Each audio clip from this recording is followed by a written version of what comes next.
Hello বন্ধুরা, তোমরা সবাই কেমন আছো? আশা করি সবাই ভালো আছো। আজ আমি নতুন ভিডিও নিয়ে এলাম। আজ আমি রান্না করব ডিম আলুর তরকারি। আমার রেসিপি তোমাদের সাথে আমি শেয়ার করব। বন্ধুরা, আমি ডিমটা আগেই বয়েল করেছি, আলুটাকেও বয়েল করে নিয়েছি।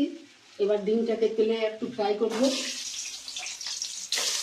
ডিমটা হালকা করে লাল লাল করে ভেজে নিলাম। আর এতে জিরে, পাঁচফোড়ন, একটু কাঁচা লঙ্কা দিয়ে দিলাম। একটু হালকা করে পেঁয়াজগুলো লাল লাল করে ভেজে নেব। বন্ধুরা, আমার পেঁয়াজটা একটু লাল লাল হয়ে গেছে। এতে আদা বাটা, রসুন বাটা, পেঁয়াজ বাটা মিক্স করে দিলাম। হলুদ গুঁড়ো,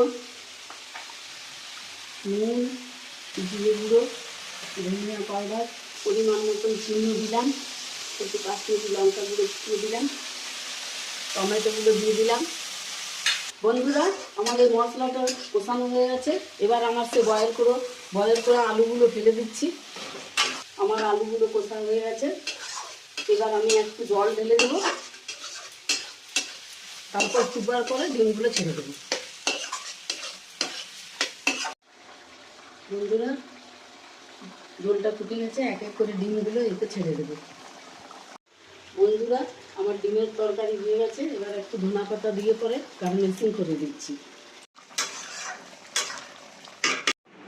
বন্ধুরা, এটা আজকে আমার দুপুরের খাবার। আপনাদের আমার ভিডিও যদি ভালো লেগে থাকে তাহলে লাইক, কমেন্ট এবং সাবস্ক্রাইব করবেন।